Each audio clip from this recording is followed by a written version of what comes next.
नागा साधु जो साधारण जीवन से बिल्कुल अलग एक असाधारण जीवन जीते हैं। उनके शरीर पर लिपटी भस्म, जटाजूट वाल और नग्नता केवल उनके बाहरी स्वरूप को दर्शाती है। असली कहानी तो उनकी भीतर की शक्ति, त्याग एंड गहन साधना में छिपी है। क्या आप जानते हो कि नागा साधुओं का इतिहास हजारों साल पुराना है एंड उनकी लाइफ स्टाइल इतनी कठिन होती है कि उसे समझना आसान नहीं है। कौन है नागा साधु, उनका इतिहास क्या है, वे कैसे बनते हैं?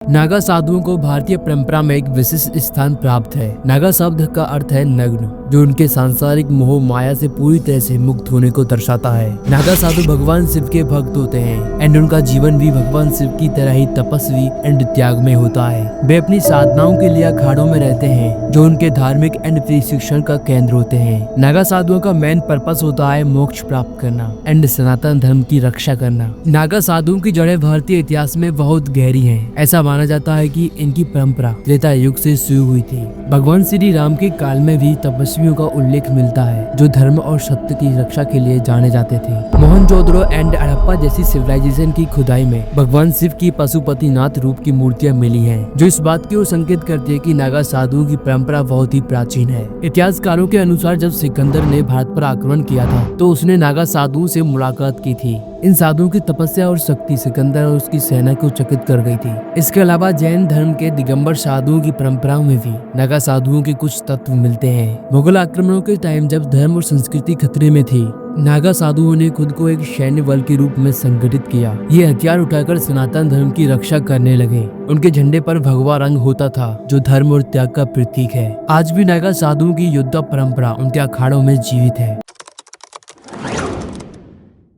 नागा साधु बनने की प्रक्रिया बहुत ही लंबी और कठिन होती है। यह एक साधारण व्यक्ति के लिए आसान नहीं है। नागा बनने के लिए कई स्टेजेस पार करने होते हैं।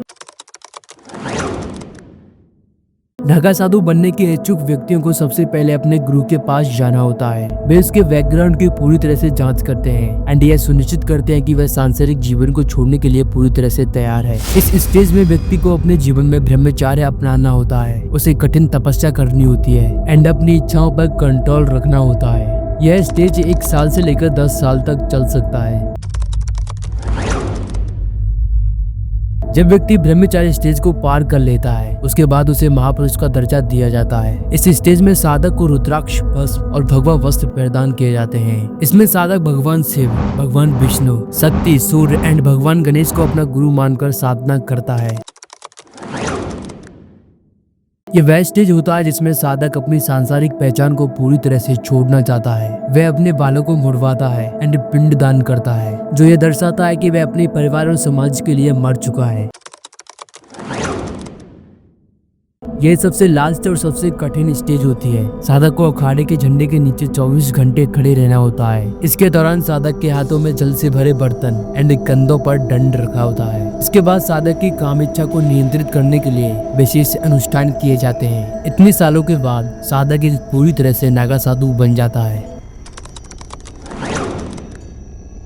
नागा साधुओं का जीवन सादगी और तपस्या से भरा होता है। वे केवल एक बार ही भोजन करते हैं। एक नागा साधु को केवल एक दिन में 7 घरों से भिक्षा मांगने की अनुमति होती है। अगर उन्हें भिक्षा नहीं मिली तो वो पूरे दिन भूखे रहते हैं। उनका दिन सुबह ब्रह्म मुहूर्त में स्नान, योग और ध्यान से शुरू होता है। वे अपनी पूरी बॉडी को भस्म से ढकते हैं, जो शुद्धता और भगवान शिव के प्रति उनकी भक्ति का प्रतीक है। कुंभ मेला भारत का सबसे बड़ा धार्मिक आयोजन है, जहां नागा साधुओं का अनोखा रूप देखने को मिलता है। महिला नागा साध्वी भी पुरुष नागा साधुओं की तरह कठिन तपस्या करती हैं। वे ऑरेंज एंड रेड कलर के कपड़े पहनती हैं एंड उनका सिर मुड़ा होता है। कई विदेशी महिलाएं भी नागा साध्वी बनने के लिए आकर्षित होती हैं। वे कुंभ मेले में नागा साधुओं की तरह स्नान करती हैं एंड समाज को पूरी तरह से छोड़ देती हैं। Thank you for watching my video. मिलते हैं नेक्स्ट वीडियो में। अगर आपको वीडियो अच्छी लगे तो अपने फ्रेंड्स को शेयर करें एंड चैनल को सब्सक्राइब कर लें।